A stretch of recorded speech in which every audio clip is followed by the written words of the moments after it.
¿Qué tal, familia Valora? Súper bienvenidos a este martes de formación. De verdad estamos felices porque tenemos los mejores expositores para todos ustedes y ya conocen a Jaime Velázquez, sé que lo van a disfrutar enormemente. Jaime, personalmente te agradezco tu entrega, tu disposición a apoyarnos en toda la formación y en todas las cosas que te pedimos. Siempre estás ahí dando pues la mejor imagen de lo que Dios quiere de un cristiano. Dios te bendiga de todo corazón. Y a todos los que están aquí, especialmente los que vienen por primera vez, súper bienvenidos. Los que son perseverantes, Dios los bendiga, que todos conservemos y tengamos el don de la perseverancia final, que lo alcancemos y que ustedes pues sigan siendo ejemplo para todos nosotros. Martes con martes, Valora se preocupa de formar tu mente y tu corazón. Hay que tener salud emocional, hay que tener salud espiritual y para ello tenemos que prepararnos. Así es que para eso está Valora, los dos grandes pilares de Valora, oración y formación. No se pierdan el último martes de mes, la hora santa con el Padre Gio, y martes con martes, formación para la mente, para el corazón, para el alma, para que todos vayamos juntos así, caminando hacia la puerta más bella que nos va a tocar pasar, que es la puerta hacia el cielo. Súper bienvenidos, disfruten de la sesión. Gracias, Jaime, gracias, equipo, gracias a todos los apostolados Valora y a todos los que están esta noche reunidos aquí. Mil bendiciones.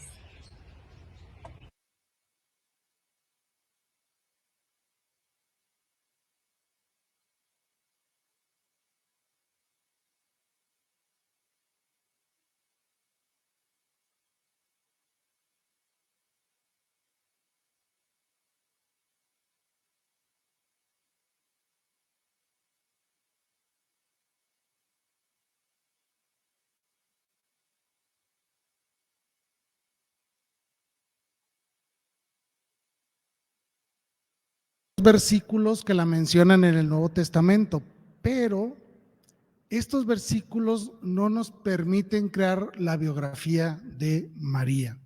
Por eso a veces es un poco complicado para nosotros tratar de rascarle un poco a la historia para conocer cómo era María fuera de los evangelios. Entonces realmente nuestra única fuente de información fidedigna sobre ella son los evangelios y los testimonios de los primeros cristianos.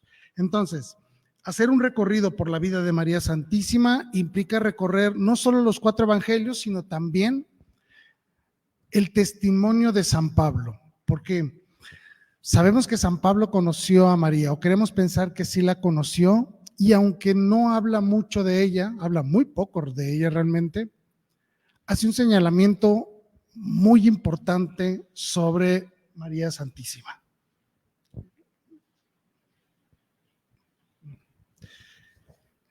La primera cita bíblica que tenemos de María Santísima está en la carta a los Gálatas, en el capítulo 4. Dice así: pero cuando llegó la plenitud de los tiempos, Dios envió a su propio Hijo, nacido de mujer, nacido bajo el régimen de la ley, para librarnos de la sujeción a la ley y hacer que recibiéramos la condición de hijos adoptivos de Dios.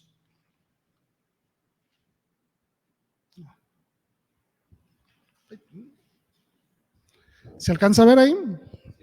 Perfecto. Bueno, hay 2 frases muy importantes en esta cita bíblica de San Pablo. La primera, en la plenitud de los tiempos. Es una frase muy interesante porque al final de cuentas aún seguimos en la plenitud de los tiempos. Es una frase que no habla de un momento específico, sino de la inauguración de una nueva época, de un nuevo tiempo, el tiempo de la redención.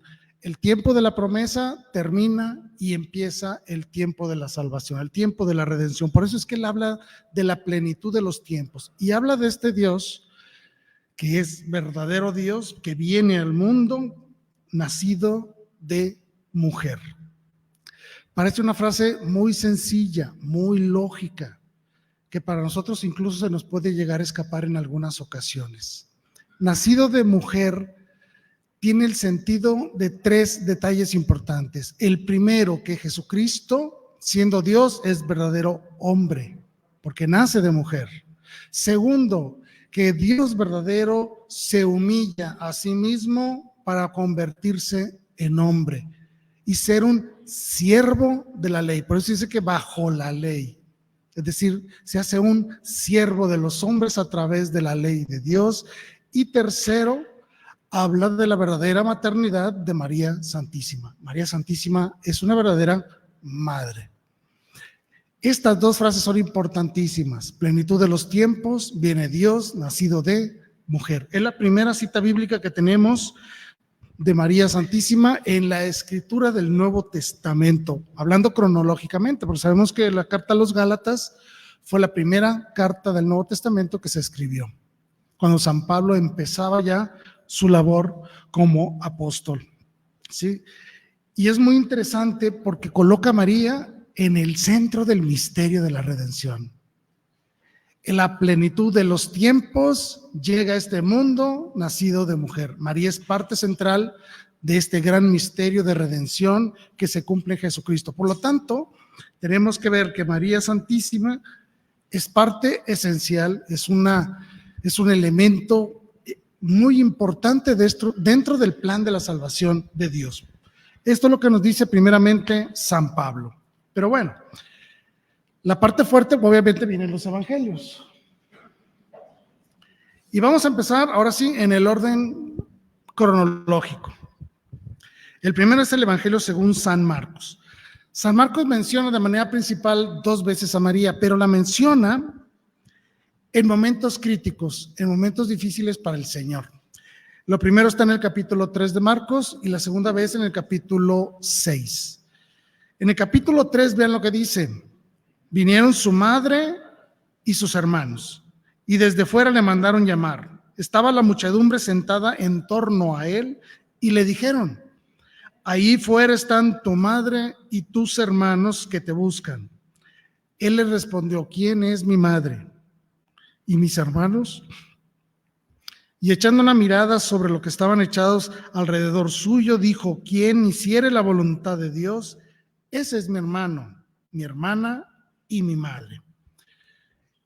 Es un versículo muy difícil para nosotros a veces entenderlo de manera superficial. ¿Por qué? Porque pareciera que nuestro Señor Jesucristo está como despreciando a su madre, ¿no? Le dicen: ahí está tu mamá afuera. Y él dice: ¿quién es mi madre? Los que cumplen la voluntad de Dios, esos son mi hermana, mi hermano y mi madre. A primera vista parece un rechazo a María, pero a una segunda vista, a una profundización mayor a las palabras de Jesús, nos damos cuenta que Él pone a María como el objetivo que tenemos que tener todos y cada uno de nosotros. Porque implica 2 cosas. Primero, si tú quieres ser de mi familia y tener la autoridad que tiene mi madre sobre mí, tienes que ser como mi madre. ¿Y cómo puedes ser como mi madre? Muy sencillo: cumple la voluntad de Dios. Es decir, nuestro Señor Dios no va, por decirlo así, a menospreciarnos a nosotros que no somos su familia, porque el momento en que nosotros vivimos la gracia de Dios, nos convertimos en parte de la familia divina. Y esta es una de las palabras más hermosas de San Pedro: nos hacemos familia de Dios. Por eso es que gozamos de esa participación en la naturaleza divina, porque formamos parte de la familia de Dios. Y este versículo en el cual querían poner a prueba a Jesús de decir: ¿qué es más importante, tu actividad o que te habla tu mamá? Y él equipara ambas. Yo, por obedecer a mi madre, no voy a dejar de cumplir la palabra. Por cumplir la palabra no dejaré de amar, respetar y cuidar a mi madre. Y no solo eso, sino que vengo a que todos ustedes formen parte como ella de mi familia, de la familia divina. Es un versículo que al principio parece que rechaza a María, pero al contrario, es una invitación a formar parte de este vínculo íntimo en la vida de nuestro Señor Jesús. La segunda ocasión que Marcos habla de María Santísima va más o menos por el mismo tono, como que Marcos se esfuerza un poquito en mostrar las dificultades que enfrentó nuestro Señor Jesús en su predicación. Capítulo 6 dice: salió de allí y vino a su patria, es decir, a Nazaret, a Belén, a esa zona, siguiéndole sus discípulos. Llegado el sábado se puso a enseñar en la sinagoga, y la muchedumbre que le oía se maravillaba diciendo: ¿de dónde le vienen a tales cosas? ¿Y qué sabiduría es esta que le ha sido dada? ¿Y cómo se hacen por su mano tales milagros? La persona estaba sorprendida de Jesús. ¿No es acaso el carpintero, el hijo de María, el hermano de Santiago, de José, de Judas y de Simón? ¿Y sus hermanos no viven aquí entre nosotros? Y se escandalizaban de él. Jesús les decía: ningún profeta es tenido en poco, sino en su patria y entre sus parientes y en su casa. Palabras difíciles del Señor Jesús. Aquí en México decimos: nadie es profeta en su tierra. Básicamente eso es lo que está diciendo el Señor. Él va a su pueblo natal, entra a la sinagoga, empieza a predicar, empieza a hacer milagros, pero hay una cualidad muy especial en la predicación de Jesús, que es la autoridad. Los rabinos enseñaban en base a lo que ellos conocían, a lo que habían estudiado de la palabra de Dios, de lo que habían estudiado con otros rabinos anteriores. Es decir, su preparación era académica. Pero Jesús predicaba desde la experiencia. Nadie conoce al Padre sino aquel que ha sido enviado del Padre. ¿Se entiende? Jesús no hablaba como maestro, hablaba como testigo de la realidad de Dios. Yo vengo del Padre y vengo a dar testimonio del Padre y a cumplir la voluntad del Padre. Por eso es que él hablaba con autoridad. Esto no me lo enseñó nadie, esto yo lo vi, yo lo conozco del Padre mi Dios, que es una revelación muy difícil para entender a los judíos. Porque decir, ¿cómo es posible que éste conozca al Padre si sabemos que el que ve al Padre se muere inmediatamente? Nadie puede ver a Dios. Pero él dice que lo conoce. Por eso es que se escandalizaban de él. Y sobre todo porque lo habían visto toda su vida. Fue el niño que se perdió en la caravana hace algunos años y lo encontraron en Jerusalén, ¿sí? Conocían a su papá, conocían a su mamá, conocen a sus parientes, no se vayan con la finta de que eran hermanos, sabemos que eran sus primos, ¿no? Santiago, José, Judas y Simón eran primos de Jesús. No, es otro. Entonces, esta familiaridad con la que ellos habían tratado a Jesús y de repente él se muestra como el Mesías, como el testigo de Dios, obviamente creó un rechazo en su casa, creó un fuerte escándalo. ¿Qué nos quiere enseñar este pasaje bíblico? Que nuestra primera gran labor de evangelización es en casa, con los que estamos alrededor, y que posiblemente sea la más difícil. ¿Por qué? Porque si yo empiezo a hablarles de Dios a mis amigos o a mis familiares, van a decir: oye, pero si tú eres Jaime, el que de joven hiciste tantas borracheras, el que corrías carreras en carros así de manera ilegal, ¿sí? El que apostabas cartones de cerveza a ver quién ganaba una carrera de carros, el que llegaba anoche, el que se desvelaba, el que andaba de vago toda la noche, todos los fines de semana. ¿Cómo es que ahora me vienes a hablar de Dios? Todos tenemos un pasado. Todos tenemos grandes errores en nuestra vida. Todos los tenemos. Pero eso no significa que eso reste autoridad a la palabra de Dios que nosotros podemos comunicar. Lo importante no somos nosotros, los mensajeros, no. Lo importante es el mensaje.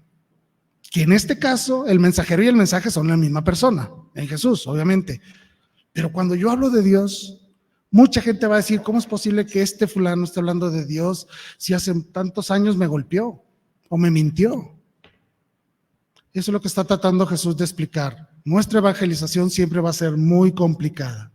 Y la forma en que ellos identificaban a ese Jesús es por su familia. Este es el hijo de María. Implica entonces que Jesús verdaderamente vivió sujeto a su madre, como lo dice posteriormente Lucas cuando el niño se pierde en el templo, que dice que vivió sujeto a su padre y a su madre hasta que cumplió los 30 años y participa ya de la vida pública. Jesús verdaderamente era hijo de María en todas las consecuencias propias del contexto social en el cual vivía nuestro Señor Jesucristo. Les recuerdo que ahí está el micrófono si alguien quiere hacer una pregunta, con toda confianza. Bueno, nos vamos ahora con el Evangelio según San Mateo. Bueno, Mateo se dice que fue el segundo evangelio, pero bueno. Mateo se esfuerza en mostrarnos una parte muy importante del Señor. Lucas también lo hace, pero vamos a centrarnos ahorita en Mateo, que es la genealogía. Obviamente no la pongo toda porque es bastante larga, entonces solo pongo el último renglón, que es el versículo 16, que dice: Jacob fue padre de José, el esposo de María, del cual nació Jesús, que es llamado Cristo. Noten el juego de palabras. Aquí es muy importante el juego de palabras. En toda la genealogía dice, Juanito fue el padre de Menganito, y Menganito fue el padre de Sutanito, ¿sí?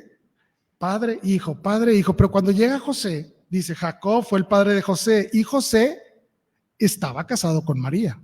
No dice que José era el padre de Jesús. Dice, José estaba casado con María, y María era la madre de Jesús. ¿Entienden ese juego de palabras? Claramente está diciendo Mateo, él es hijo de Dios, no es hijo de José. Crea esa pequeña distinción. Y es importante decirlo así por dos motivos. Primero, porque con la genealogía que hace, que desemboca en José, lo que está haciendo Mateo es diciendo, este es heredero del reino de David. Viene de la misma familia del rey David. Punto número uno. Segundo, no es hijo natural de José, es hijo de María.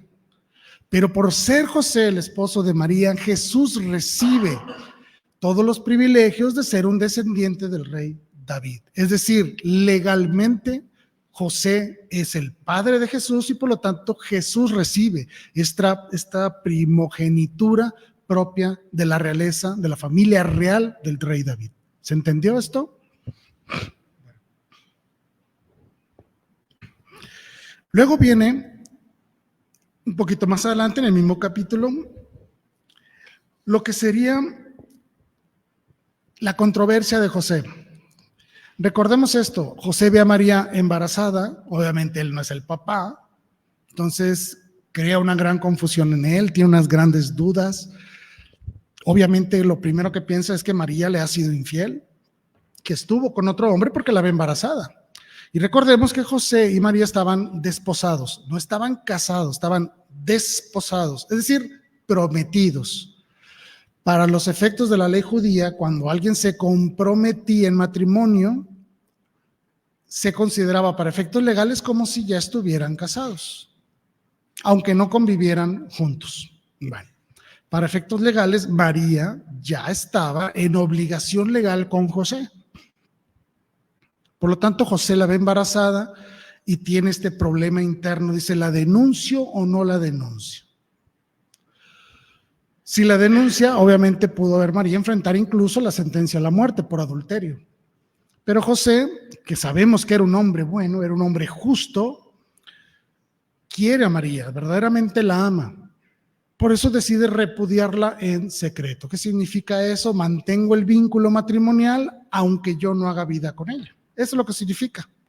¿Sí? ¿Por qué? Porque no quiero arriesgarla a que ella sufra la pena de la muerte por haber cometido adulterio según su criterio. Entonces viene el ángel del Señor y se le aparece a José en un sueño y le dice, José, hijo de David. Frase importantísima. José, hijo de David. Le está reafirmando a José que él es de la línea sucesoria del rey David. No temas recibir a María. Recibir a María significa aceptarla como esposa, es decir, terminar el desposorio y con que concluye con el matrimonio. Es decir, cásate con ella, para que se entienda en términos actuales. El rito del desposorio concluía cuando la mujer se iba a vivir a la casa del esposo. Es decir, se supone que ya tenían vida íntima, vida de pareja. ¿Ok? Entonces él le dice, hijo de David, no temas recibir a María, tu esposa. Le reafirma el concepto de esposa, porque lo que ha sido engendrado en ella proviene del Espíritu Santo. Es decir, no tengas duda, no te fue infiel. Es hijo del Espíritu Santo por el que ella está embarazada. Ella dará a luz un hijo. ¿Cuántos hijos? Uno. A quien pondrás el nombre de Jesús. ¿Qué significa el nombre Jesús en hebreo? No. Salvador. Dios salva. Porque Él salvará a su pueblo de todos sus pecados. Todo esto sucedió para que se cumpliera lo que el Señor había anunciado por el profeta. La Virgen concebirá y dará a luz un hijo a quien pondrán de nombre de Emmanuel, es decir, el Dios con nosotros. Al despertar, José hizo lo que el ángel del Señor le había ordenado. Llevó a María a su casa y sin que hicieran vida común, es decir, sin que tuvieran relaciones, obviamente, ella dio luz a un hijo y le puso por nombre Jesús. Qué importante es para nosotros esto, porque Dios comprende perfectamente que el estado natural e ideal para cualquier persona es la familia. En este versículo, José recibe un sueño en el cual se confirma por palabras del ángel que todo ser humano recibe su ideal de vida y de formación en familia, papá y mamá.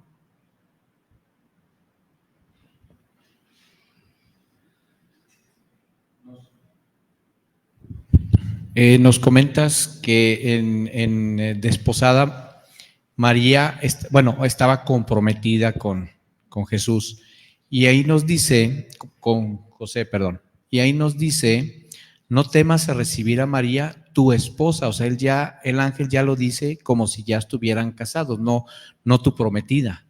Ahí Lo que pasa es que al momento de recibirla ya es esposa. Sí, Ese es precisamente el rito de decir, ok, vente ya a mi casa, es automáticamente ya es esposa. Es en ese momento cuando deja de ser simplemente prometida para ya convertirse en esposa, en el momento que se hace el ritual de llevársela a su casa. A ese momento es cuando ya queda concluido el rito del matrimonio, que es cuando se da el inicio de la vida conyugal entre una pareja normal en aquel tiempo. Por eso es que ya le llama esposa. O sea, recíbela en tu casa para que tenga la categoría de esposa como tal, para todos los efectos legales y sociales que pudiera tener en la comunidad. Es decir, ya recíbela como tu esposa. A eso se refiere. Ok, gracias.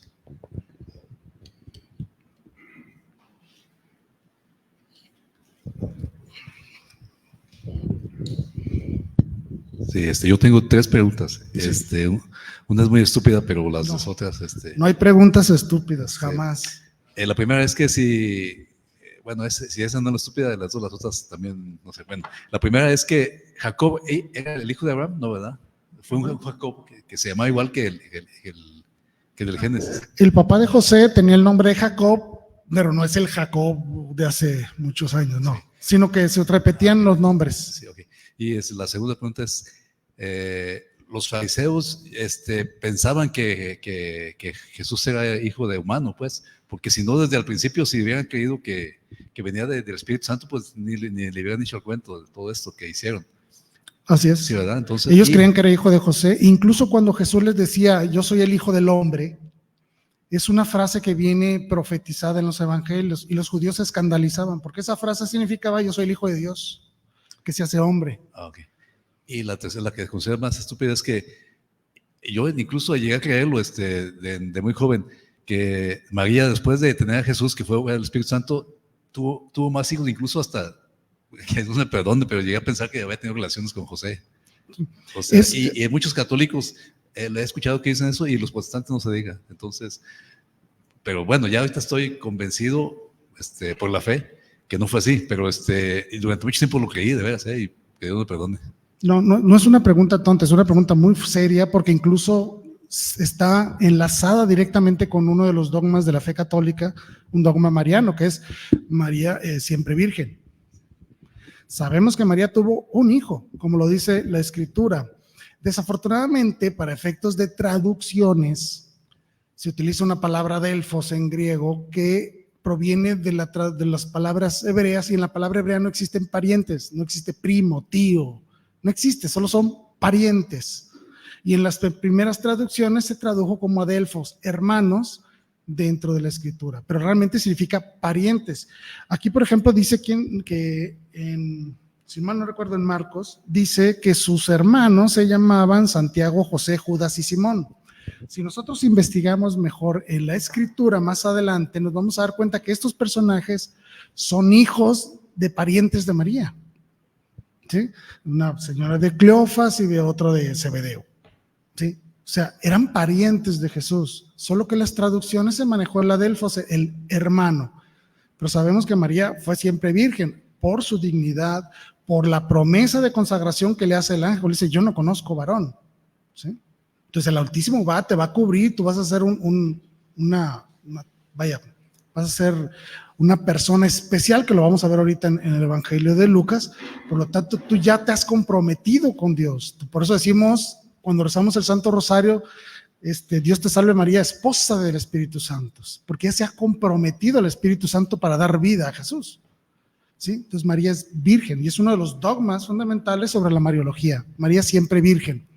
Ahora, punto importante, si María hubiera tenido relaciones con José, y hubiera tenido otros hijos, esas personas hubieran sido parientes naturales de Jesús, parientes naturales de Dios. Entonces, ¿cómo hubiera estado ahí el asunto para los efectos de la redención, no?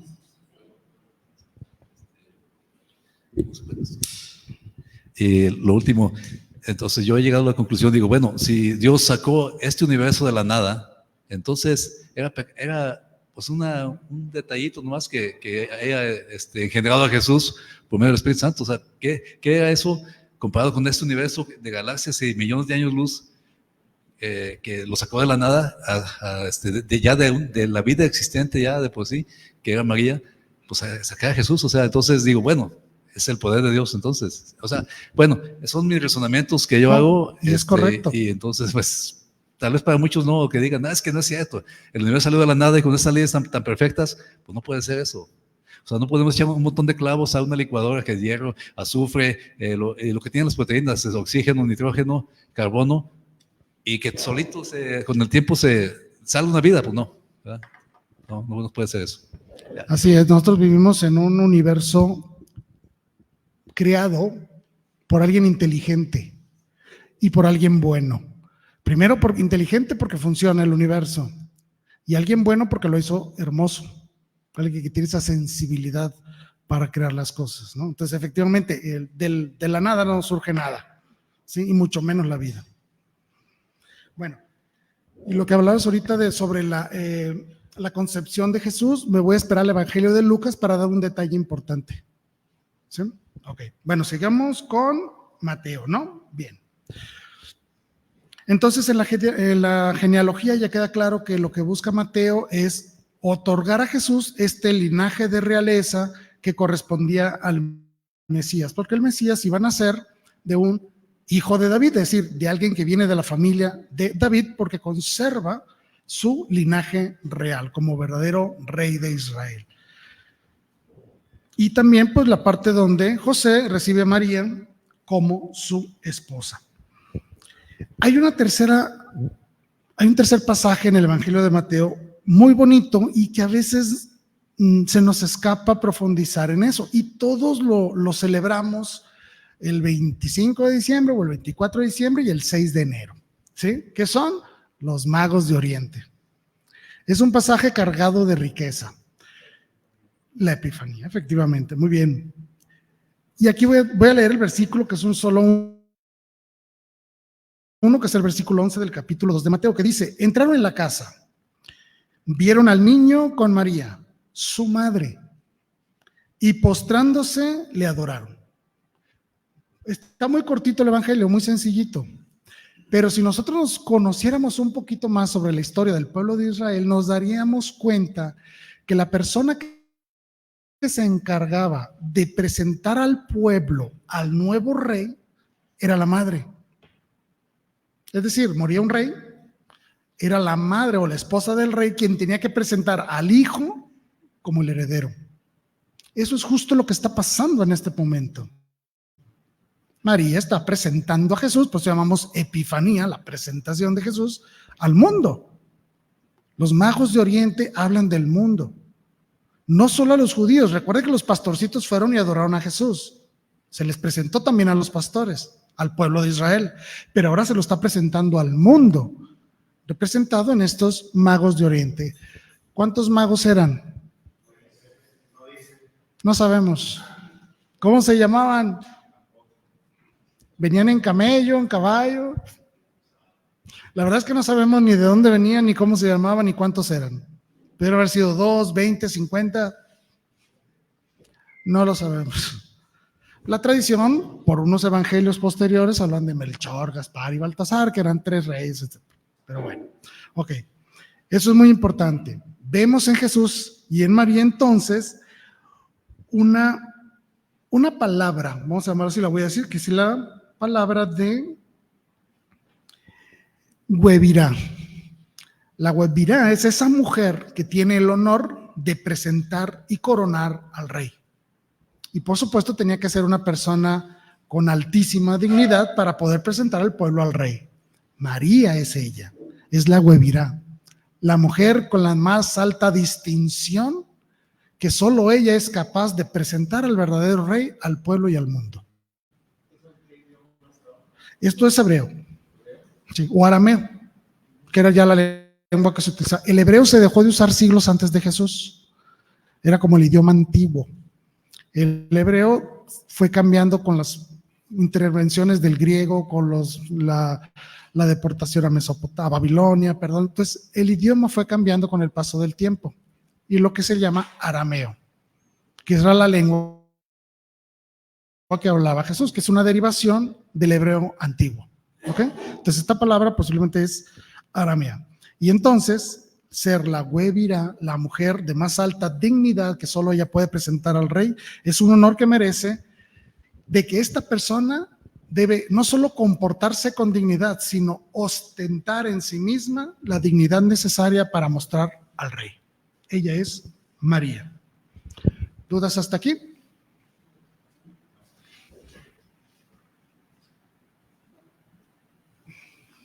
Aquí, se me olvidó cambiar ahorita la presentación, pero aquí está la palabra, Guevirá. ¿Sí? Bueno, Lucas. Tenemos un problema con Lucas. ¿Por qué problema? Porque habla muchísimo de María. De las 152 citas, 89 están en el Evangelio de Lucas. ¿Sí? Es extenso, es muy extenso. Obviamente no voy a abarcar todas y tampoco nos podemos a leerlas todas. ¿Por qué? Porque habla de muchos diálogos. ¿No? Más o menos, pero es que hay que entender algo. Los primeros 2 capítulos del Evangelio de Lucas es la entrevista a María. ¿Sí? Lucas va, platica con María y redacta sus 2 primeros capítulos.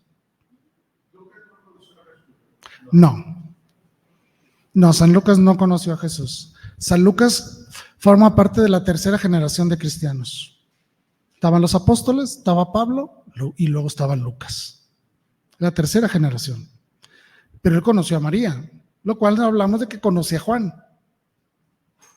Y esto es muy importante porque el primer versículo del Evangelio de según San Lucas está dirigido a un señor llamado Teófilo. ¿Recuerdan eso? ¿Quién es Teófilo? No. Pedí una Biblia porque se me olvidó la mía, perdónenme, por las prisas. Vean lo que dice Lucas en su primer versículo. Muchos son los que han intentado escribir una historia coherente de los hechos que sucedieron entre nosotros, tal y como nos los transmitieron quienes desde el principio fueron testigos presenciales y encargados de anunciar el mensaje. Pues bien, muy ilustre Teófilo, después de investigar a fondo, o sea, él investigó. Lucas está diciendo que no estoy platicando esto nomás porque sí, lo investigué, entrevisté a los testigos, ¿sí? Después de investigar a fondo y desde sus orígenes todo lo sucedido, también a mí me ha parecido conveniente ponértelo por escrito ordenadamente, para que puedas reconocer la autenticidad de la enseñanza que has recibido. Es una tesis, el Evangelio de Lucas. Cuando nosotros hacemos una tesis de maestría, de doctorado, incluso en la universidad, esto es lo primero que decimos. Yo, fulanito de tal, dirijo esta tesis a fulano y yo hago esto porque yo me puse a investigar tal cosa y tal cosa, tal cosa y las pongo aquí de manera ordenada para sustentar mi opinión personal en esta tesis. Esto es lo que está diciendo Lucas. Este es un estudio científico. Y él trata de ponerlo de manera ordenada y coherente, es decir, siguiendo la sinopsis de la vida de Jesús. Pero lo más importante es a quién está dirigido. Teófilo. Teófilo significa el que ama a Dios. Está dirigido a nosotros. San Lucas escribió esta carta para nosotros. te lo está dedicando a ti. Esa es la gran maravilla de Lucas. Lo escribió para toda la humanidad. Y nos dice con toda sinceridad, yo lo investigué. No son chismes. Fui, entrevisté a los testigos. Fui, conocí los lugares. Platiqué con aquellos que estuvieron presentes. Todo esto lo escribo de manera sinóptica, ordenada, coherente. Por eso es que podemos decir que los primeros 2 capítulos del Evangelio de Lucas es esa plática, ese encuentro que él tuvo con María, donde conoció cosas muy íntimas de ella, ¿sí? Que ahorita lo vamos a ver, aunque no ponga todos los pasajes bíblicos, pero van a conocer estos momentos. Muy bien. Aquí me quedo con la Biblia para estar leyendo, aunque sea hacía ratitos. Bueno, el primero es el saludo. El saludo es una cosa maravillosa cuando nosotros vemos, lo que nosotros llamamos la anunciación, ¿sí? ¿Ven esta palabra? Kejaritomene. Es una palabra griega compuesta y es el participio del pretérito perfecto. ¿Qué significa eso? No sé. Básicamente lo que significa es un estado continuo de alguien. Eso es lo que significa, algo que no se quita, ¿sí? Algo que siempre ha estado ahí presente. Kejaritomene significa la que ha sido agraciada, ¿sí? La palabra charitos, charito, viene de charitos, como decimos, o caritas, significa amor. La más amada, la más agraciada, la más favorecida, como lo puedan leer en sus propias Biblias, ¿no? Lucas inventa una palabra para hablar sobre María, sobre su estado pleno de gracia. Por eso es que decimos que María es la Inmaculada Concepción, aquella que ha recibido la totalidad de las gracias en un estado permanente de vida. El ángel no le dice, hola María, le dice, salve Kejaritomene.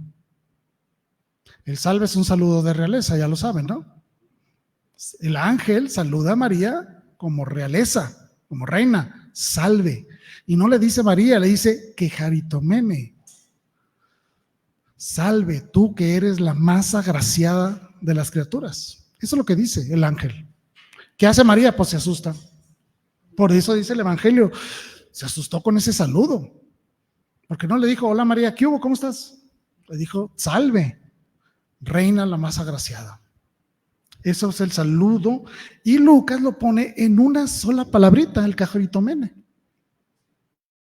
que muestra la profundidad del misterio de la Inmaculada Concepción. ¿Sí? Y ese relato, el relato de todo lo que implica esto, de la anunciación, si lo analizamos en comparación con el Antiguo Testamento, vamos a ver que se refiere a las conclusiones de alianza. ¿Qué significa eso? El diálogo entre el ángel y María es muy parecido a los diálogos que tuvo Dios con los profetas, con aquellos con los que creó una alianza, con Moisés, con Abraham. Es decir, el diálogo implica una propuesta y una respuesta libre. Y eso es lo que vemos aquí en el Evangelio de Lucas. La anunciación de María es la formación de una nueva alianza, que concluye con la sangre. Esta es mi sangre, sangre de la alianza nueva y eterna. ¿De dónde viene esa sangre? De la concepción en María. ¿Se entiende? Aquí inicia la promesa, inicia la alianza que queda concluida y cerrada en la cruz. ¿Okay? Siempre hay un discurso mediador cuando hay un encuentro del ángel o de Dios con algún profeta, o en este caso con María Santísima. Es decir, hay un Dios que se dirige a alguien, ese alguien que recibe la propuesta de Dios, la piensa, la procesa, la estudia y da una respuesta. Este proceso es el que vemos en el diálogo de la anunciación. ¿Ok? Muy bien. Esto tiene mucho sentido para nosotros los católicos, porque entonces vemos que en María se cumple estas condiciones, pero la condición dada en María, en toda esta promesa, va a tener trascendencia hasta los últimos versículos de la Biblia, en el libro del Apocalipsis. Entonces, la respuesta que les quiero dar ahorita me la voy a guardar hasta el final, para que puedan entender cómo este relato, este encuentro con el ángel realmente está afianzando una alianza de María, de Dios con María, pero que va a tener trascendencias mucho mayores a lo que han sido las alianzas anteriores, que era Dios con el pueblo de Israel. Ahora es Dios con María.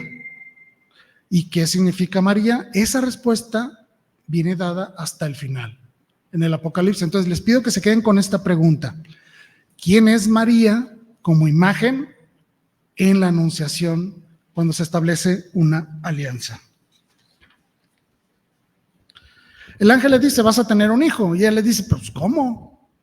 No conozco varón. ¿Encuentran una contradicción aquí? Pues no que estaba desposada. Si alguien llega y le dice a una muchacha, oye, vas a tener un hijo, no le sorprende, dice, pues ya sé cómo se tienen hijos, ¿verdad? Pero ella dice, pues ¿cómo va a ser esto? No conozco varón, no tengo compromiso, no tengo pretendiente, no tengo esposo, no tengo con quién engendrar un hijo. ¿Se entiende? Eso es lo que significa. ¿Cómo es posible entonces que hablemos de una mujer desposada con José, pero ella dice, no conozco varón? Es decir, no tengo intimidad con nadie. Todo parece indicar que María tenía firmeza en su corazón de permanecer virgen siempre. ¿Sí? No conozco varón. Porque cualquier mujer le dice, ¿vas a tener un hijo? Ah, pues sí, ya que me case. Pero María no dice eso. Le dice, ¿cómo va a ser eso? No conozco varón. No tengo compromiso, no tengo la intención de hacerlo. Eso es lo que significa esta respuesta, que a lo mejor en nuestras palabras actuales a lo mejor no tiene mucho sentido. Para la época anterior, sí. Es decir, yo no estoy en contacto ni estaré en contacto con otro hombre. Eso es lo que está diciendo María. ¿Ok? Muy bien. ¿Es ese tiempo pretérito perfecto? No. Acá estoy, perdón. Ya es que me olvida pasar las diapositivas, perdón. ¿Sí? ¿Ok? Es ahí cuando el ángel le responde. Le dice, no, el Dios Altísimo vendrá sobre ti, te cubrirá con su sombra, vendrá el Espíritu Santo y vas a engendrar. Eso de sombra tiene mucho sentido para el pueblo judío, porque recordemos que en el Arca de la Alianza, cuando se hacía el sacrificio pascual una vez al año, se veía una nube, y esa nube representaba la presencia de Dios en el arca. Es una imagen muy importante para el pueblo judío, es decir, ahí viene la nube, quiere decir, ahí viene Dios en persona. Esa nube se hacía presente en el arca, en el propiciatorio, cuando se ofrecía la sangre de los corderos y los panes, adentro del tabernáculo.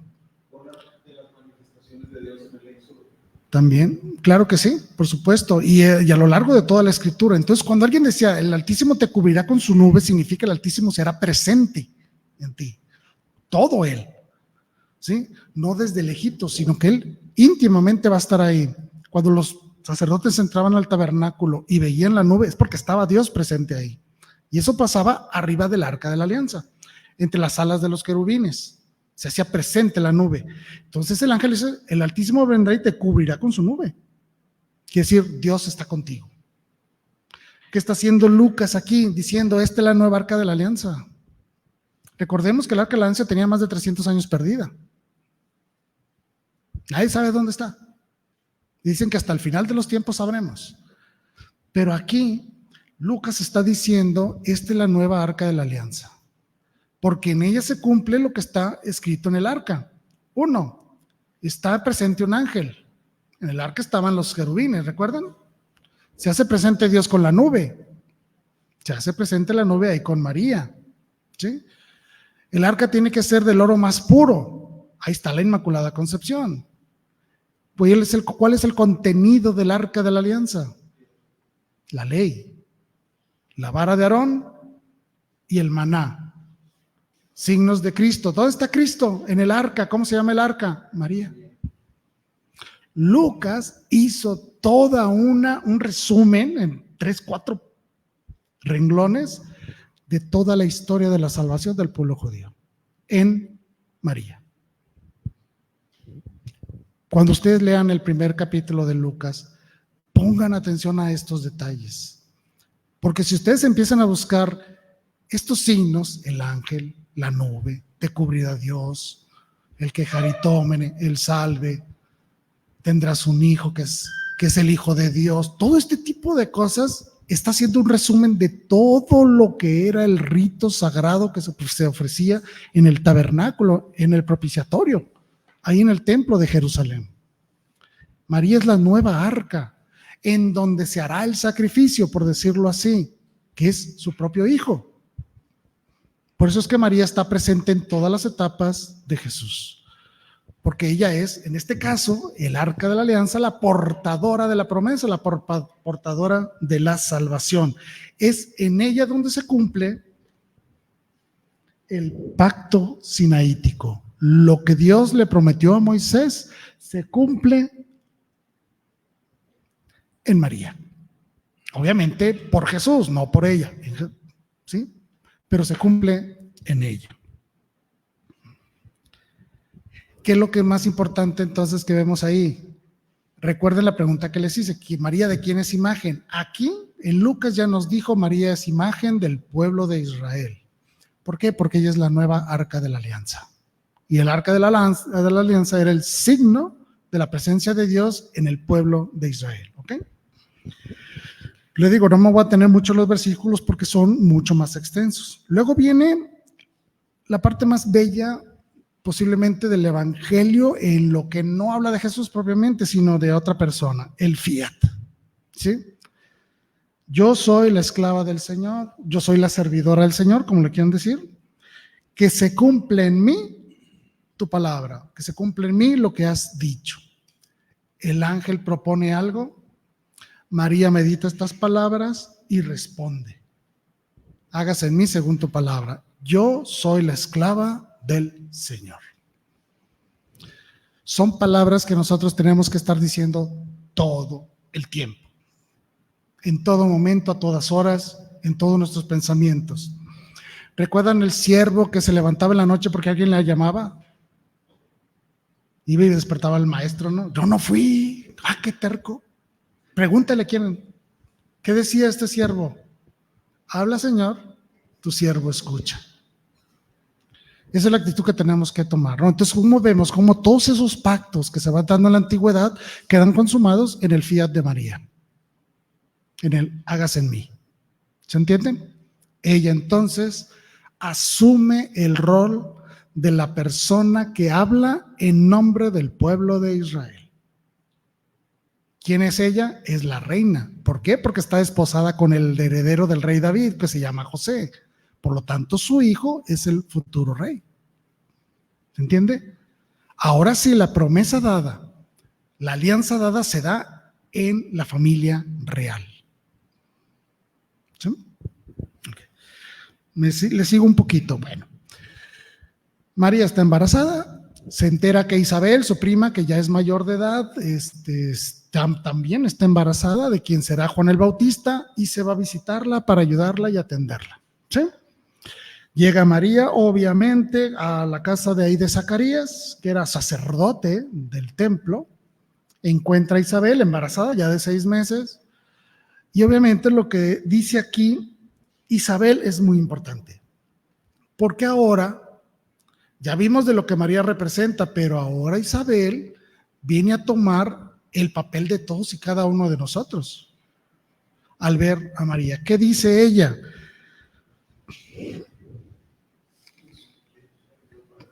Tú eres bendita entre todas las mujeres. Sí, es decir, ella ya sabe del quejaritomene. Ella ya sabe que ella es la perfección del estado de la gracia. Pues tú eres bendita.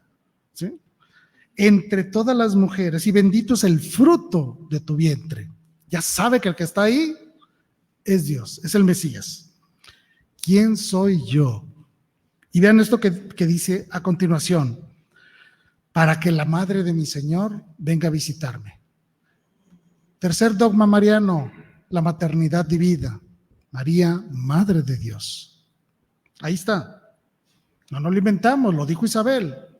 Tú eres la madre del Señor, la madre de Dios encarnado. apenas oí tu saludo y el niño saltó de alegría en mi seno, ¿no? Juan el Bautista. Feliz de ti por haber creído que se cumplirá lo que te fue anunciado por parte del Señor. Te bendigo por tu fe. Tú eres el testimonio de la fe que debemos de tener todos. Eso es lo que está diciendo Isabel. Tu respuesta, tu fiat, tu fidelidad al Señor, tu obediencia, tu humildad, todo el conjunto de virtudes que eres, tú eres ese ejemplo para todos y cada uno de nosotros. Eso es lo que le está diciendo Isabel. Eres la bendita, traes a Dios encima, adentro, vienes embarazada de Dios, pero tú eres afortunada porque creíste, por tu fe. No porque seas muy bonita, no porque seas bien buena onda, es por tu fe. Porque vienes cargada de la presencia de Dios. Por eso tu fe es fuerte.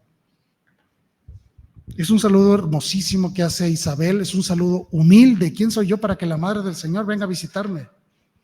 Tomemos en cuenta que María era una muchachita de 15, 14, 16 años. E Isabel ya era una mujer posiblemente en sus 40 de edad, 50.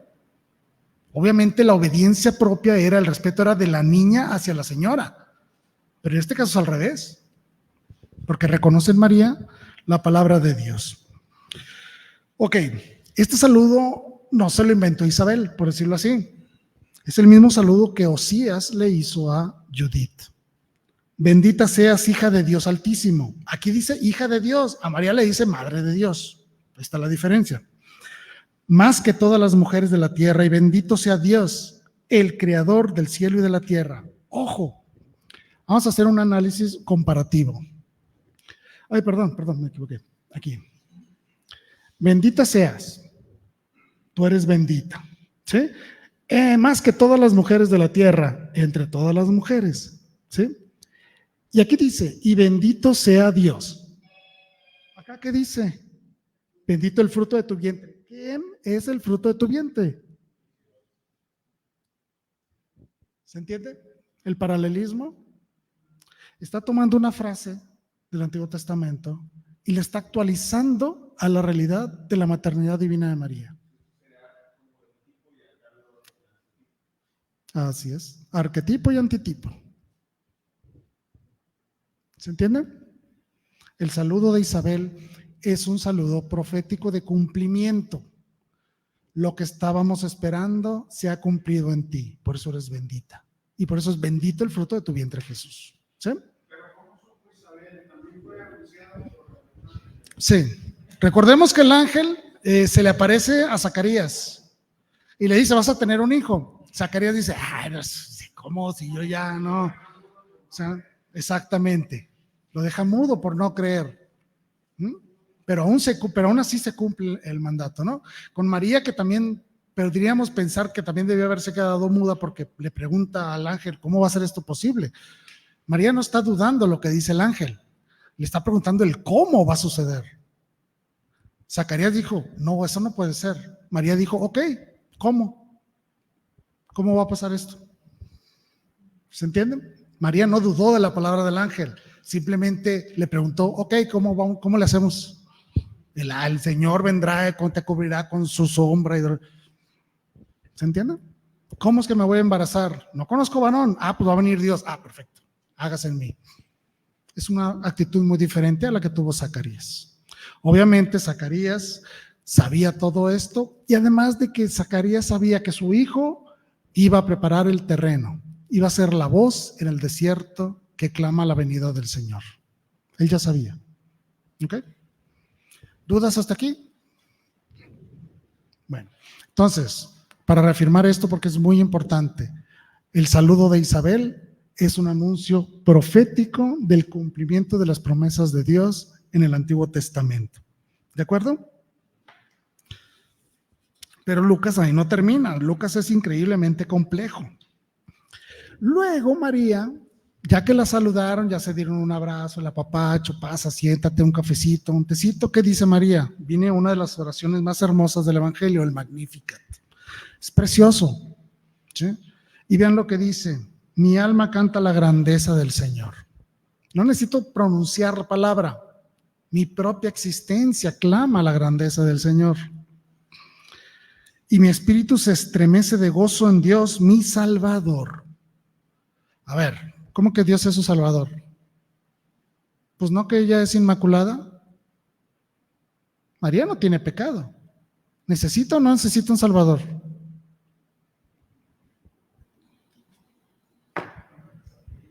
Es pregunta de examen. Es una pregunta apologética fundamental. María no necesita al Salvador, pero el Salvador sí la quiere necesitar. Uy, no. No. Recuerden que Dios no necesita nada. Sí, o sea, María no necesita, el Salvador no necesita a María, pero el Salvador quiere necesitar a María.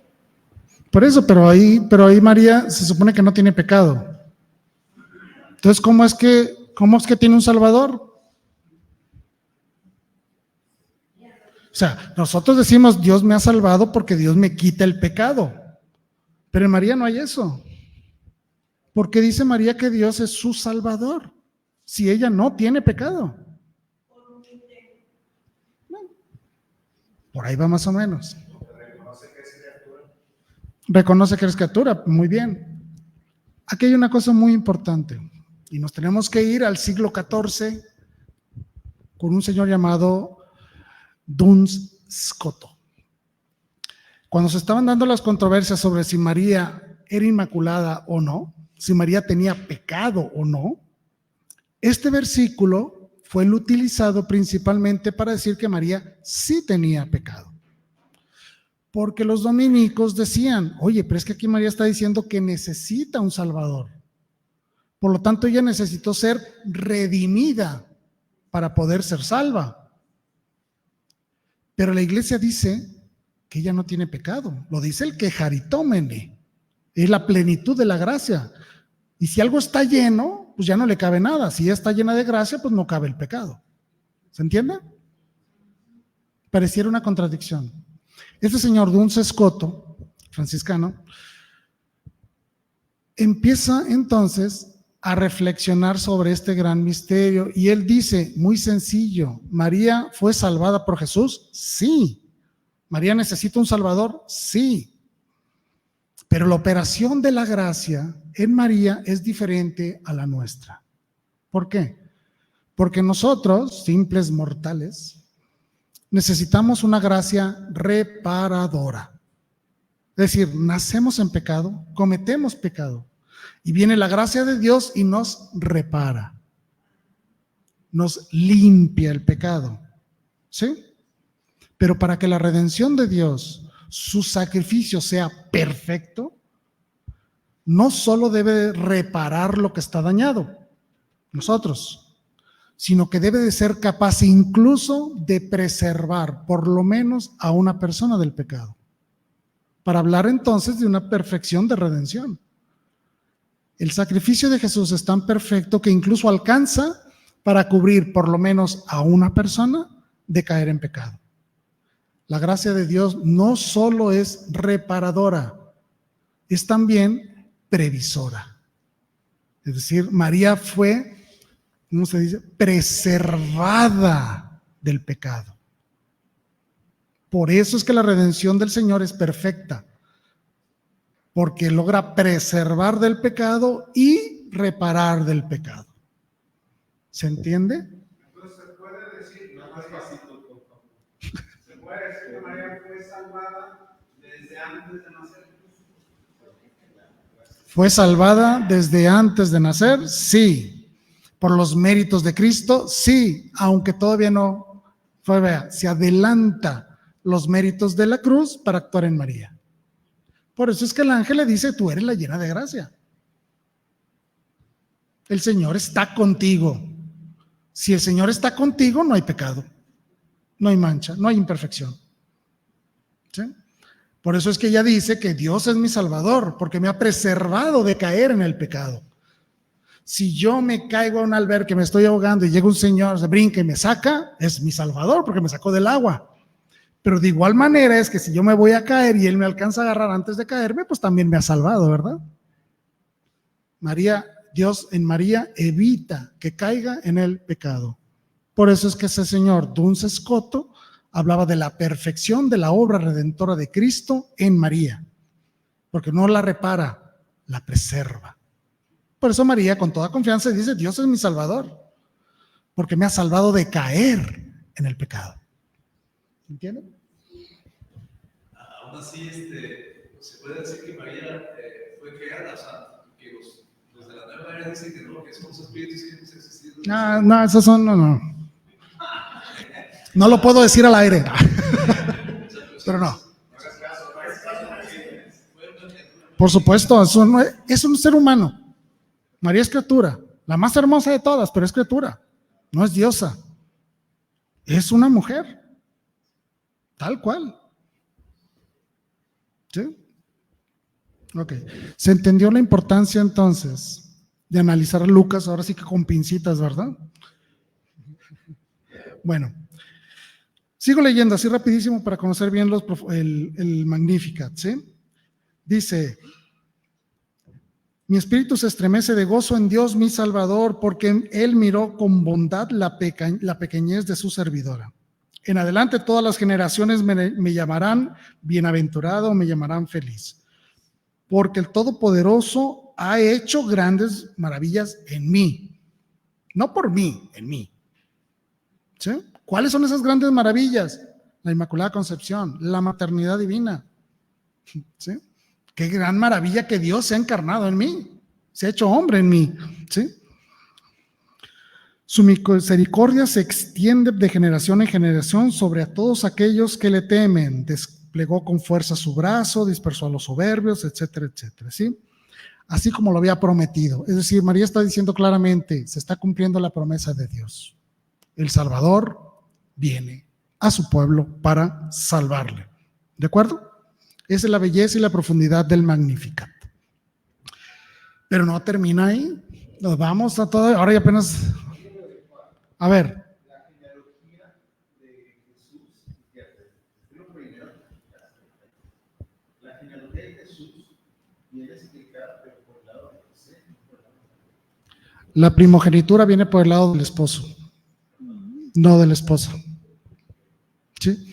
Incluso las dos genealogías, la de que vas a encontrar en Mateo y la que vas a encontrar en Lucas, son diferentes. Porque una viene desde Abraham, es decir, este es el hijo de la promesa, pero otro viene desde Adán. Este es un verdadero hombre que viene a redimir el mundo. Por eso son diferentes. ¿Sí? Tienen significados diferentes y no están completas. O sea, se brincan de que fulanito fue el papá de sutanito, pero entre medio a lo mejor hubo 5 o 6 siglos, ¿no? O sea, no es tal cual las genealogías como tal. Okay. Bueno, luego María, pasan 8 días, entonces tiene que llevar a Jesús a que le hagan la circuncisión, como es parte del rito judío, para integrar a Jesús a la alianza del antiguo pacto, ¿no? El pueblo de Israel. Va al templo y le entrega a Jesús a un viejito que se llama Simeón. Y viene lo que llamamos el cántico de Simeón, ¿no? Simeón toma a Jesús y dice, ahora Señor puedes dejar que tu servidor muera en paz, como lo has prometido. Es decir, ya había un diálogo entre Simeón y Dios, no me dejes morir sin ver al Mesías. Porque mis ojos han visto la salvación que preparaste delante de todos los pueblos, luz para iluminar a las naciones paganas y gloria de tu pueblo Israel. Repito, luz para iluminar a las naciones paganas. ¿Qué les recuerda eso? ¿Qué ponen arriba del nacimiento? ¿De dónde eran los magos? Paganos. ¿Sí? La estrella de Belén es eso, es la luz que ilumina a los pueblos paganos para anunciar la venida del Redentor. Luego también viene que los pastorcitos se les apareció un ángel y les dijo, les ha nacido un Salvador, les traigo una buena noticia. Y salen los pastorcitos y adorar a Jesús. ¿Recuerdan? Es el pueblo de Israel también. ¿Sí? La gloria del pueblo de Israel es el nacimiento del Redentor universal, que no solo se limita al pueblo de Israel. Simeón vio la estrella, seguramente. A lo mejor sabía de que vinieron unos magos de Oriente buscando al Mesías. A lo mejor algún pastor vino a entregar una ofrenda y le dijo, nos apareció un ángel y nos dijo que fuéramos a saludar al niño recién nacido. No sabemos. Pero Simeón está convencido que no va a morir sin ver al Salvador. Por eso en cuanto lo tiene en sus brazos, sabe que él es el Mesías. Problema. Le dice a María, una espada atravesará tu corazón. Es una profecía fuerte para María. ¿Sí? Sabemos que María no murió con una espada. ¿Sí? A ver, les pregunto, ¿María murió o no?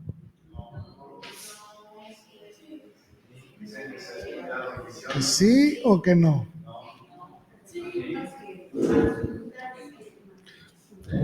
No sabemos si murió o no. El dogma de la Asunción de María dice, al final de su vida terrenal, ¿murió o no murió? No lo sabemos. Yo, opinión muy personal, yo quiero creer que sí experimentó la muerte, así como su hijo, ¿sí? De una manera especial, ¿sí? Por eso los ortodoxos, o los que ahora son ortodoxos, en su momento en las iglesias católicas orientales le llamaban la dormición. Se quedó dormida, ¿sí? O sea, una muerte increíblemente pacífica, serena. Habla de la muerte en la paz, vaya, ¿sí? Si es que experimentó la muerte, no se atreven a decir ellos se murió, no, se durmió. Sí, sí existe la tumba de María. Sí hay tumba de María. Está vacía. O sea, pero lo que si se ponen a pensar un poquito, ¿qué reliquia de María tenemos? Ninguna. ¿De José? Tampoco. Las reliquias se inician a partir de Cristo. Por eso es que tenemos las reliquias de la pasión, los clavos, la corona, el INRI. Tenemos todas algunas cosas por ahí, ¿no? ¿Ok? Que son con toda certeza las originales, no lo sabemos. Con las reliquias no podemos tener siempre esa certeza, sobre todo las antiguas, pero por lo menos comprendemos de que no tenemos una reliquia de María. ¿Se imaginan la locura que sería como nosotros los católicos, como somos de pachangueros, si tuviéramos el cuerpo de María? ¿Se imaginan las procesiones que haríamos? Sí, simplemente aquí la romería. Imagínense si tuviéramos en persona a María Santísima. Se vuelve loco el mundo. ¿Sí? Realmente no tenemos ningún testimonio de la presencia del cuerpo de María en este mundo. No la tenemos. Había una tumba preparada. Hay un documento gnóstico del siglo II o III que hablaba de que se murió, le enterraron y luego llegó un apóstol que llegó tarde al sepelio, entonces pidió que le abrieran la tumba para poderla ver. Cuando abren la tumba ya no estaba. Pero pues no tenemos la certeza de que eso realmente haya sucedido. ¿Ok? Muy bien. El cántico de Simeón anuncia de que este es el Mesías, pero le dice a María, una espada atravesará tu corazón. María va a experimentar en carne propia los sufrimientos del Hijo. Va a ser testiga de los sufrimientos del Hijo. Pero si unimos esto con la imagen de María que vamos a ver más adelante, va a tomar mayor plenitud del sentido. Es decir, esto de la espada no solo se refiere a que va a ver sufrir a Jesús, sino que ella misma va a experimentar de manera especial el sufrimiento como parte del nacimiento de la iglesia. ¿Sí? Y eso lo podemos corroborar. Uy, se me olvida cambiarlo, perdón. Con los Hechos de los Apóstoles. ¿Recuerdan dónde estaba María en los Hechos de los Apóstoles? Se murió Jesús, resucitó, 40 días, se fue al cielo. Pasan 9 días antes y luego llega Pentecostés. ¿Qué pasa en esos 9 días? Están encerrados, temerosos, escondidos, rezando. ¿Y quién está en medio de ellos? María. María está ahí para ser la madre de la iglesia. ¿Sí? Es decir, aquel nacimiento de los hijos de Dios también fluye a través de María. Por eso Jesús le dice en la cruz a Juan, ahí está tu madre, mamá, ahí está tu hijo. Eso se transfiere a Pentecostés. Cuando nace la iglesia, ahí está la madre, María, en el nacimiento de la iglesia, ¿se entiende? Por eso es que decimos, si yo quiero ser parte de la iglesia, lo primero que tengo que hacer es nacer de María, ser parte de esta familia para yo ser hermano de Jesús, hijo adoptivo de Dios, y entonces poder entrar al reino de los cielos como coheredero del reino de Dios. ¿Entienden? María es parte esencial del nacimiento del Salvador y del nacimiento de la iglesia, que la iglesia viene a ser la continuación de la obra de Cristo.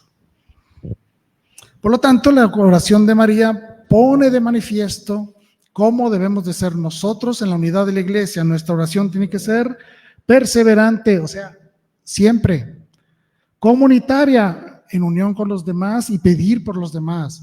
Escatológica, ¿qué significa eso? Escatológica, pensando en la muerte, pensando en que tengo que enfrentar un juicio de Dios, pensando en que tengo que pedir misericordia. ¿Sí?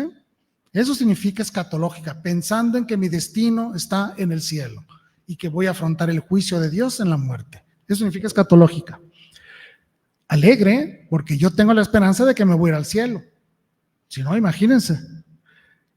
Y esta oración tiene que llevarme a Dios, es decir, buscar un vínculo con Dios. Mi oración no se trata de recitar palabras como si fueran conjuros mágicos. ¿Han ido alguna vez a un funeral de pueblo? ¿Les han tocado las rezanderas? ¿Ustedes creen que esa oración lleva a Dios?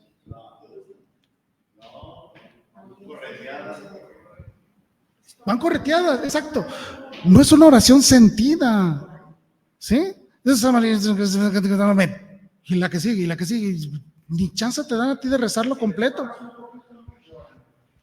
También están las lloronas. Y sí, y ahí todos los muertitos están, ay, era tan bueno. Pero no. Es decir, la oración te tiene que poner en contacto con Dios, llevarte a Dios, a la intimidad con Dios. Por eso es que decimos que la oración tiene que nacerte del corazón. Puedes usar un Padre Nuestro, una Ave María, pero también pueden hacerte tus propias palabras. Ay, Señor, tengo este problema, échame la mano. ¿Sí? Es decir, confróntate con la realidad de Dios, mi realidad con la realidad de Dios. ¿Qué soy? ¿Qué me pides? Se vale ese juego de palabras, de situaciones en las cuales yo me hago amigo de Dios, si lo queremos ver de esa manera, alguien cercano a Dios, que tenga la confianza de platicar las cosas que tengo que platicarle, y sobre todo que yo tenga la capacidad de escuchar a Dios. Había un sacerdote que me decía, cuando reces, si vas a rezar 10 minutos, rezas 8 y te quedas callado 2, para que escuche la respuesta. Dale chance a Dios que hable. Porque no se vale que nomás pides y pides y pides y pides y pides y pides y a Dios gracias y te vas. Espérate que Dios te responda. Y a Dios cuando te dice, ponte a trabajar. Ay, Señor, quiero sacarme la lotería, y Dios te responde, mejor trabaja. ¿Me explico? El silencio es parte de nuestra oración. Rezo, hablo con Dios, les pongo mis problemas, le pido cosas, le reclamo las cosas, lo que sea. Pero es un diálogo íntimo con alguien que amamos y que nos ama, pero hay que darle la oportunidad de estar atentos a su voz. Habla, Señor, que tu siervo escucha. Mi oración tiene que llevarme a eso, a decirle a Dios, aquí estoy, ya dime lo que tengas que decirme o ponme en el camino que tengas que ponerme. ¿Ok? Y ahí habla de humildad. Y obviamente tiene que ser una oración que responde a Dios, porque Dios te va a poner en situaciones, retos, circunstancias en las que verdaderamente vas a necesitar de la ayuda de la gracia para salir adelante. Situaciones difíciles, emocionales, físicas, de todo tipo. La oración debe de ser una respuesta a Dios. Es decir, no quiero yo imponerte a ti, Dios, mis condiciones. ¿Han oído hablar eso de que yo decreto, yo declaro? ¿En qué momento te hiciste Dios tú para exigirle? ¿En qué momento puedes tú someter la voluntad de Dios? Es terrible. Cuando escucho a alguien decir, yo declaro, este es más fregón que Dios. ¿Sí? Está como el chiste, ¿no? De que el Papa quería manejar el carro y el chofer iba atrás, ¿no? Dice, hombre, el chofer es el Papa, imagínate quién iba atrás, ¿no? Así, tengan mucho cuidado. La oración nunca es para exigirle a Dios. siempre tiene que nacer desde la humildad. Eso es lo que nos enseña María con su oración en el nacimiento de la iglesia, ahí en el cenáculo, el día de Pentecostés. ¿Ok? Y otra cosa muy importante, los católicos tenemos madre. Lo podemos ver ahí en Pentecostés. Esta iglesia es verdaderamente una familia, papá y mamá. Somos una verdadera familia, ¿sí? No como otras que no tienen madre. Mira, por último, porque sé que está un poquito largo el tema, vámonos a San Juan. Con San Juan, y estoy hablando del Evangelio según San Juan y el Apocalipsis, los dos libros. Recordemos que San Juan no redacta su Evangelio como tratando de hacer una historia, un cuento de narrativas, de eventos y acontecimientos en la vida de Jesús. No es la intención de San Juan. San Juan ya es un viejito, ya enseñó mucho, ya tiene un razonamiento teológico mucho más profundo del conocimiento de Dios. Por lo tanto, San Juan no te va a narrar un evangelio sinóptico, te quiere presentar un tratado teológico. ¿Sí? Los otros evangelios, Marcos, Mateo, Lucas, nacen o inician con el hombre Jesús y al final te lo presenta como verdadero Dios. Son como ascendentes, te van llevando de la mano hacia arriba para que vayas conociendo al niño Jesús, al joven Jesús, al profeta Jesús, al Mesías Jesús, a Dios Jesús, ¿no? O hacia arriba. Juan no, Juan es de arriba para abajo.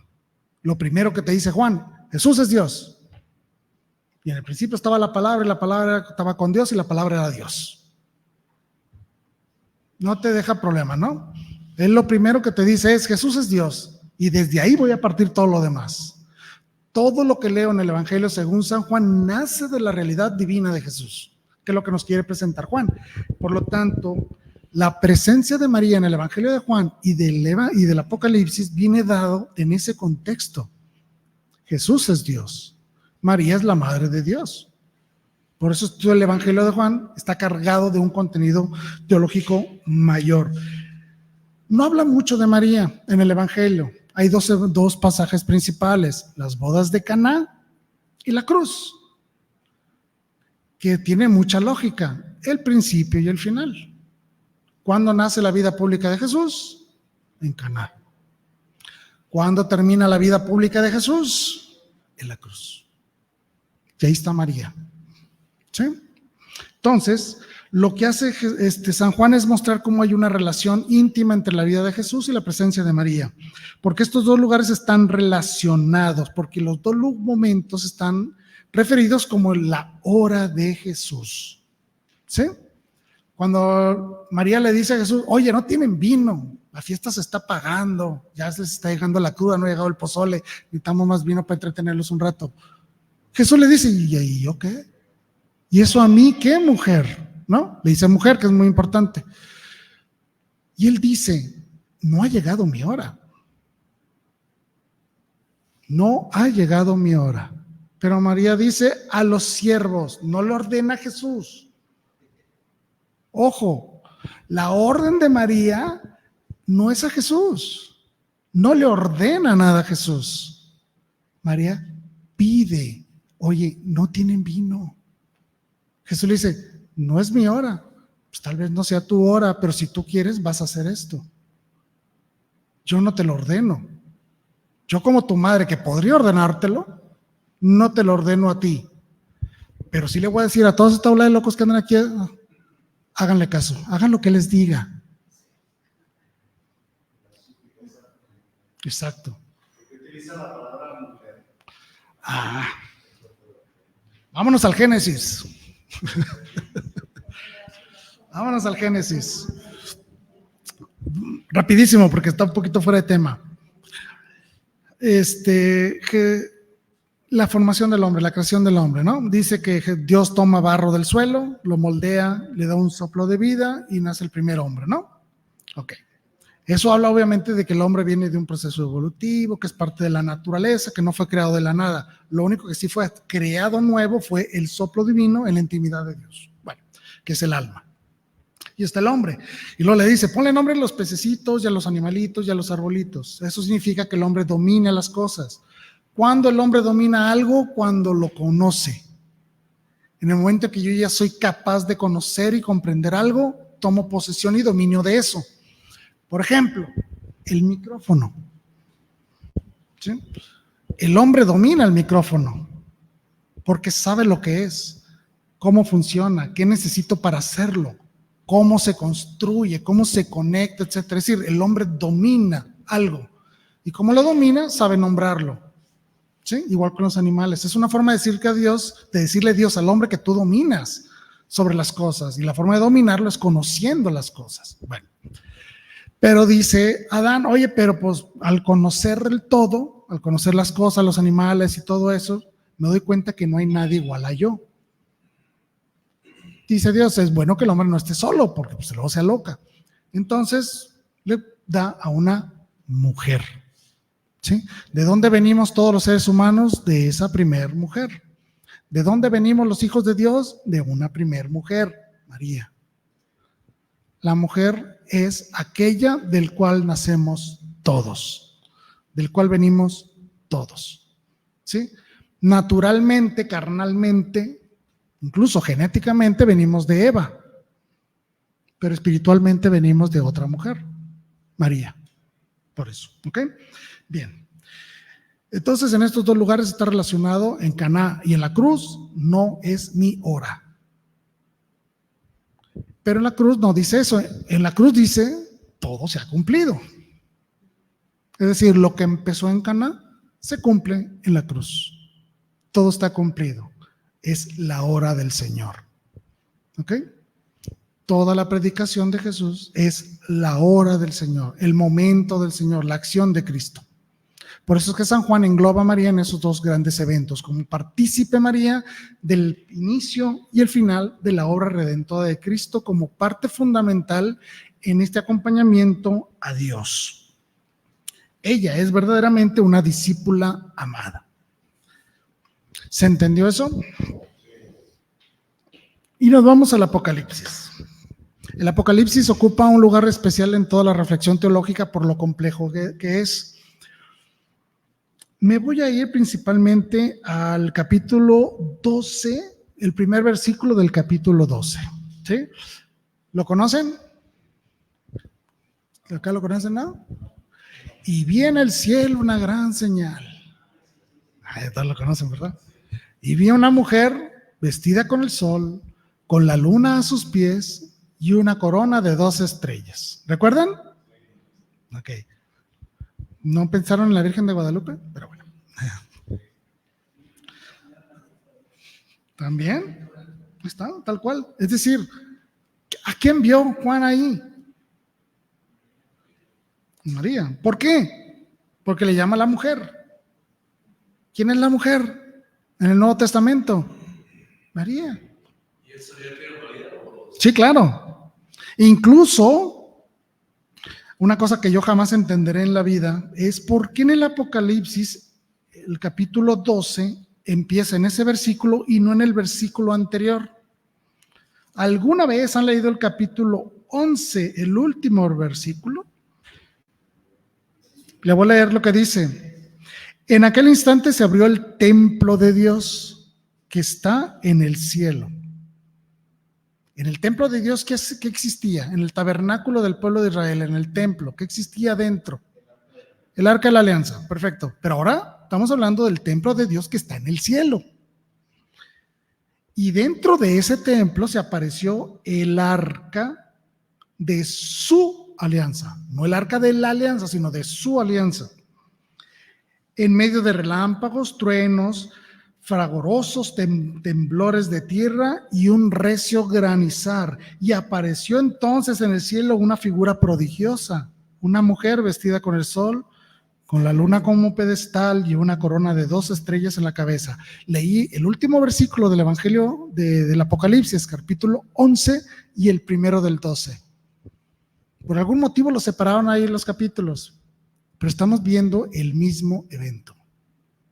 Vi el templo de Dios en el cielo, y en el cielo estaba el arca de su alianza, y esa arca de su alianza es una mujer vestida con el sol, con la luna. ¿Sí? Los teólogos, obviamente con reflexión a lo largo de la historia, por lo que viene narrado en el capítulo 12 del Evangelio del Apocalipsis, dicen que esta imagen de mujer es la iglesia. Y tienen razón. Pero también es María, porque la iglesia no dio luz a Jesús. La dio María. Por lo tanto, los teólogos dicen, ¿es la iglesia? Sí, y es María. Los dos. Una no excluye a la otra. Entonces, los que yo les había hablado anteriormente de cómo debemos de ver a María es como aquella que da luz a la iglesia. Es aquella que ocupa el punto central humano de la iglesia.